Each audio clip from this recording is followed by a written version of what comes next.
Hi, I'm Joe Bastante, Chief Technology Officer of Blue Cross Blue Shield of North Carolina, and I'd like to talk to you today about our journey to AWS and how we used it to deliver insights that improve health for our members.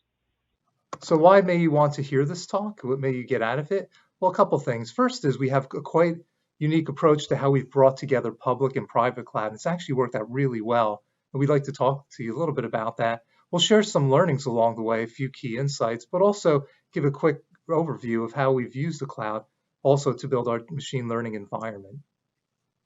A little bit about our company. Blue Cross Blue Shield of North Carolina, it's a well-known brand. Of course, we are headquartered in North Carolina, supporting about 4 million members. Some distinctive things about our company, call out two important points. One is that we're quite well known for our investment in value-based care, and we've got quite a bit of national attention on that. But moving from fee-for-service to value-based care, we've made significant investments, both in terms of our business, our relationships, and also for our technology.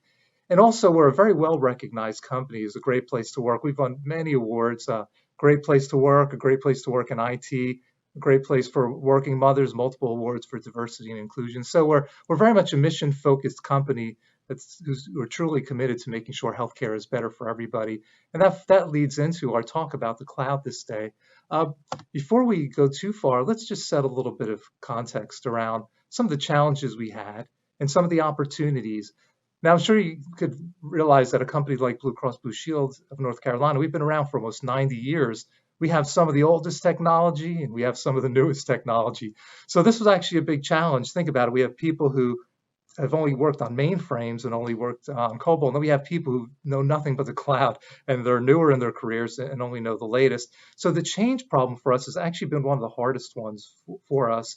The other part too is we invested heavily in our hybrid cloud strategy. In fact, our idea originally was to think, we can actually build our own management of clouds so that we can deploy workloads across any cloud. We actually have built that out. The interesting thing, though, is that as AWS has matured, they've created such simple alternatives that we're actually challenging. Do we really even feel we need those capabilities? And so there's a lot of disagreement on that. And another challenge is that not everybody sees the cloud like Amazon, AWS, for what it is. They see it as more of infrastructure and storage. They don't realize there are advanced services that can really be useful in changing and delivering real digital enablement. So we've got a number of challenges. And finally, I would call out cost management as being one as well. And this is something I'll talk a little bit about in this discussion, because it's something, in order to be successful in a public cloud, it's something that has to be done really well. On the other hand, we actually have a lot of things working for us. We have already developed multiple generations of data platforms in AWS. We also have had very much success with scaling out machine learning on AWS. And we wouldn't have been able to do that if we had to get our own equipment for that, just given the scale that we've been doing it at. We've had a great experience around performance and also stability, and that has been a driver for people wanting to move more applications to the cloud. So that's been a real opportunity for us. And also digital enablement, that's as we look forward and have a real transformational digital strategy, there's no doubt around some of the capabilities for reaching out and engaging members in multi-channel connectivity. It's definitely been a big boon for us. And DR costs, many of you have what we have when we own our own equipment. We've got to have copies of everything just so that we can be available in case of a disaster. And that has proven very difficult. So we feel that we're able to achieve significant savings through DR, and that's really been tailwinds for us. And then finally, and this will be a nice transition to a slide we'll cover in a moment, but really it's been great that from the beginning, our hosting strategy had taken into account the need to coexist and partner well with public cloud providers like AWS. So just some backdrop is where we are, give you a little sense of that. Now let's talk a little bit about just a quick timeline before we get into our hosting strategy, which will be a really important part of this discussion. We started quite a few years ago. We started in 2016 to deploy applications to the cloud. In fact, our first data platform was deployed then, and we partnered with another company. We weren't really ready to take on full responsibility for managing a complex environment in the cloud, but we had some initial apps that we deployed. But over time, we became more comfortable. We deployed initial tools for managing the cloud and for managing cost of the cloud services, and ultimately investing in better tools over time. And then machine learning became one of our key use cases, driving usage of the cloud. And as I'd said before, tools like OpenShift, we built out quite a significant hybrid cloud capability and footprint. And really where we're at today is we continue to look for remaining workloads that really would benefit from Amazon, and we're continuing to migrate them. Now let me share something that has been not common as we've talked to other companies, but it's really been a help for us and a differentiator for us. We're like most companies, we had data centers, and in fact, when we looked at them, they were larger than we needed. We had our own dedicated facilities, and some of the equipment we had bought a while back. And after doing an analysis, we thought, you know what? We actually, given the density of equipment in more modern data centers, if we find a very contemporary, well maintained and really strong data center co-location facility, we know we could shrink it down to a much smaller footprint. So as we started to do that, we started to say, hey, you know what? We want to get out of the data center business. One of the things we did is we realized something. We're like, hey, you know what? We're already connecting into Amazon. Given our main locations, we are connecting into Northern Virginia. And we said, hey, here's an idea. Why don't we just put a data center co-located where Amazon and all the other cloud vendors are? And this way, it'll give us great flexibility as we want to move workloads between the cloud, public cloud, and our private cloud. We have ultimate flexibility because it's sub-millisecond latency, right? There's almost no worry about where the workloads sit. And so we actually did that, and we deployed to a data center that's co-located with all the major cloud vendors.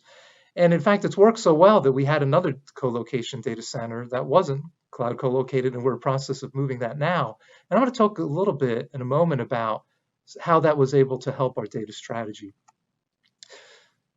Here are a couple key points that we've learned through this process and why this strategy was fairly unusual at the time, but it worked out well for us. And I will tell you that we worked with consulting partners who are excellent and expert people in hosting. And their feedback to us was, you know what, the strategy you're taking, we really like it, but that we worry because all these tech companies are in that location that you're at in Northern Virginia. You guys are going to, you're not that important, quite frankly. But it turned out the service has been great. It's worked out great. And one of the things we found is that many of the other software as a service and cloud offerings that we use all seem to be deploying to that same geography. So it's been a great move for us. So some of the benefits then of the strategy that we took: freedom to migrate workloads between public and private cloud. Like I said, the latency goes away because we're all co-located. Ability to distribute architectures between public and private cloud. That's been great. It means that we can take even pieces of applications. We don't have to worry if a database is in a cloud or not in a cloud, or the application is located elsewhere. It's not a problem for us. We started off from a security perspective. One of the nice things too about a model like this is we said, you know what, from a perimeter perspective, we're going to route all traffic through our private cloud before it goes to AWS. And that was only a temporary thing. But what we found is there's actually no downside to doing that. There's no latency issues, no performance issues. So it's given us a great opportunity to leverage the best of public cloud, but also be able to ensure we have that double layer of the same security we put on our own data centers and locations. And ease of migrating to the cloud, allowing incremental moves. We don't have to worry as much if we're going to move applications about what connects to what other things and how do we make those things all move at once. Cloud adoption and extending legacy environments. It's great that we still have old tech, and as we add capabilities to them, for example, some of the API capabilities of the cloud, we can do that very easily without worrying about locations. And then quickly, we're able to roll back to the private cloud if we needed. We haven't had to, but you know what? If we move to the public cloud and it turns out to not be a great fit for that particular workload, we just move it right back. One of the things it's important to talk through, though, and it's something I hope will be helpful for many of you all. We have all worked to make sure that we optimize the cloud costs that we are obviously spending.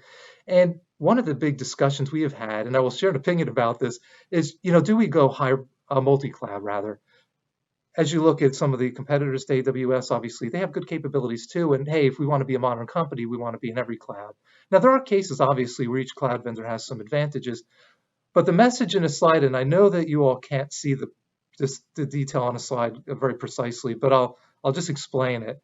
What we found is that in managing the costs early on, there were some big hitters like workloads that were just expensive, and if we optimized those, we're golden. But if you see this wide graph on the bottom, really the picture is simply saying this: it's not just good enough once you have hundreds or thousands of workloads just to fix the big hitters. There's a big middle, right? There's stuff on the one end that's really cheap, maybe a couple pennies for some of the services, a couple really expensive things, but then you have this broad middle.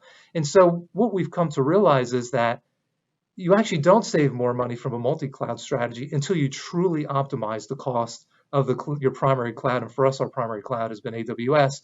But we found that the magnitude of the savings totally eclipses any benefit from multi-cloud at this point. So not to say that we wouldn't use other vendors or wouldn't consider it, but it's amazing. I would estimate, just looking at what we've done, easily 80% savings from well-managed to a less well-managed. And that includes, when we first deployed, we actually put in automated measures like shutting down dev environments off hours and weekends. And so we had some automated controls, but even with that, the message of this is that the services have been great and we've gotten tons of value, but cost management is certainly key.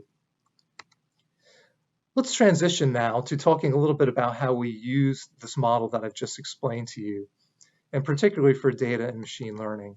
Now, before we jump into an overview of how we've deployed to AWS, let's just talk a minute about it. I know that many of you are from, or most of you are from, health and life sciences, but maybe if you're not specifically from health insurance, it's important to realize that our entire business model is predicated on the ability to understand and predict cost and utilization, right? In traditional insurance models and in fully insured businesses, that's one of the values we provide. We need to absorb the risk of cost of health insurance for people. So it's all predicated on the ability to have predictive models. And if you think about it too, and I mentioned our move to value-based care, and really that's just saying that it's not just about this transactional payments to our doctors, but it's about us joining together and keeping people healthy. And that's the way we measure and determine success. And in order to do that, we really have to keep people healthy. And that means we need to understand the health journey of each individual member and how we could intervene. And also taking healthy actions, right? We all are different. We respond to different programs, different needs. And so how do we really understand how to motivate and encourage people to live those healthy lives and take those healthy actions? And also other elements, I mean, think about it. Fraud, waste, and abuse is a big part of health insurance, or healthcare, I should say. And I wish it were not the case, but it is. And so there's much around analytics and machine learning that is at the heart of our business. And one other thing I'll just add, and I would love if I could talk more about this, but in the interest of time, I won't.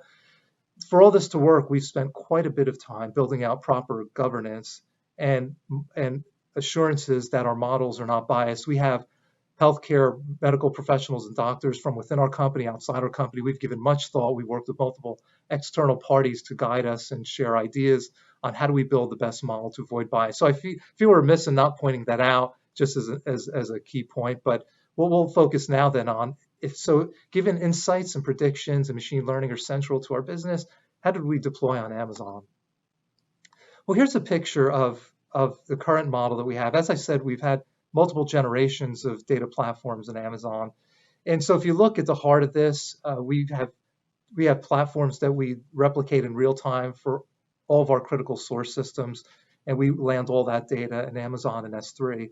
And we have software deployed also in Amazon so that we can curate data within specific subject areas to make it useful to those who need to derive insights, and then ultimately building out of specific structures in order for people to be able to easily put tools on top of them and actually explore and interact with the data. So that presentation layer is also there.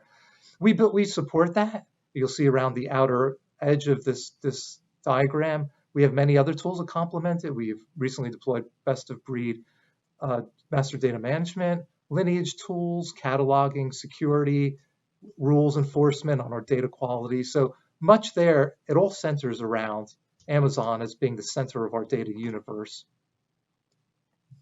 A couple other points too about our use of machine learning. We are not a huge company, so we don't have staffs of hundreds or thousands of people who do this, but the people we do are really good at it. And we've hired a set of people, I should say, who are really experts who can read the latest research even before it becomes popular and build out such models and implement them very early on. And so you'll see in this model, and the reason why that's relevant for today's discussion is you're not going to see a model where we're trying to get 1,000 people using lots of tools. You're going to see people who tend to be very much hardcore Python people, machine learning people, and we've built around Amazon to meet those particular needs. The other thing too is that the models that we have are based on large volumes of data, and that's where Amazon really has been a big help, the AWS platform. And finally, our predictions, we are not just building models that we run on occasion, we're actually building many models, and those models we're running against potentially every member very regularly. So in other words, if we have prediction abilities, we're not just doing it ad hoc, we're actually going through against our population. So let's take a look at what this looks like. A very simple picture here, and it's a nice summary too to share about how AWS has helped us. So just some high-level icons here. Many would be familiar to you. We're using many of the standard tools around building machine learning models. Everything is containerized. Everything is automated in the way we deploy. And we deploy them all into AWS environment. And everything is deployed within ECS. All the containers, our tools that we use to manage our model output is all managed in Amazon. And we also trigger the work through CloudWatch. The key point to this, and this was with much deliberateness, we drew it this way. As you saw in the earlier slide, we have multiple data platforms, and we really are focusing now on the AWS ones, but we do have a legacy data warehouse, and it's a really important point. And if you look, we're just specifically highlighting that one on the slide. So the point is that our legacy warehouse is actually quite good at feeding, when we're getting into billions of records of machine learning, it actually was really good at keeping up. But the key was, with our model and data center and hosting, it's co-located, so that was great. But even better, what ended up happening, we worked with our legacy warehouse provider platform, and they actually opened up an ability to have software as a service, if you will, or platform as a service, I should say, for their capabilities. And so they actually deployed to Northern Virginia as well. So it's really great. So even though we no longer host that legacy warehouse, that is all hosted, co-located in the same area. So it gives us a great opportunity to be able to feed data in without having to worry about latency or throughput issues. The key, I will say, though, going forward, is that we have found, though, as we run more models and it sucks in more data, it really is a bottleneck for some of these legacy platforms. And that's precisely where AWS is playing the role for us for the future. It's that when we're really I/O bound, we have a lot of work going, and also very CPU intensive, of course, for the training part of it. It really, the old model that we had is not scaling. So AWS is becoming a cornerstone. But all to say, the model that we have not only helps us for AWS, but also helps us for other technology partners that we have. Finally, a very similar picture, but the other one was focused on the training environment, and this one is focused on the prediction environment. As I said, we run through lots of predictions. Normally, prediction's a lightweight operation, but we do enough of them and feed into our analytics that we require the same infrastructure that we would have, similar infrastructure we would have for the training part. And I will say that, just a note on the training part, we originally, like many people, you start off with your models, and many people were doing them on MacBooks, and maybe we moved them to internal servers. But what we found was once we got into data sets, you're talking billion-ish records, it really is impossible to scale that. We had, even on pretty heavy-duty hardware, we were running these training sessions that would run for a month, and we got so many of them to run. So what we actually did was, this is where the cloud became pivotal for us. We've never been able to run those workloads locally, and that's where we use some of the specialized hardware and GPUs that are available through AWS, and that has really been provided us the ability to really train and scale. So I will conclude with some final thoughts about partnering with Amazon, AWS, and also just some general things about the model that we have. The first three things would be familiar to you. First, the ease of migrating workloads. We talked a lot about that. The model that we have with Amazon, the co-location model, has just worked out really well. Security, we talked about, being able to have the best of our internal security and also the best of AWS, and also ease of migrations. A couple others, but the final three I'd like to talk about specifically for Amazon. We just talked about scaling. We do have other compute-intensive tasks. It's not just the machine learning, but this has been a real help for us for unpredictable workloads, for those things that consume lots of resources. This has really been one of the biggest helps for us. The other part about adopting new services with minimal delay, that has been essential. I'm sure I speak on behalf of many of us. And when we bring in a new technology vendor, there's master service agreements, contracts we need, there are costs. And of course, if you're a new technology vendor, you're going to want to lock in some degree of spend. And we found that by adopting new services, whether it be for natural language processing and searching or really anything, it's completely dropped the amount of time that it would take for us to be able to bring in new capabilities. And then finally, one of the things we have learned is that AWS and Amazon has done a great job of keeping up to date with helping us optimize costs. And to be specific about that, some of the serverless offerings, they're dropping the unit of measure so that you can really optimize cost, the ability to scale up and scale down really quickly. Done a great job on that. So that's another big learning that we have. And as I said earlier, it's really in our hands as the customer to make sure we understand our spend, we optimize it. But for those who will look at AWS as more than just a storage and a compute environment and look to it what it really is, a digital enablement platform, they'll find that AWS has done a great job of offering services that keep up with helping us optimize costs. Well, I'd like to thank you for listening. It was a pleasure to speak with you today, and I all wish you luck on your cloud journey and wishing you all the best. Thank you.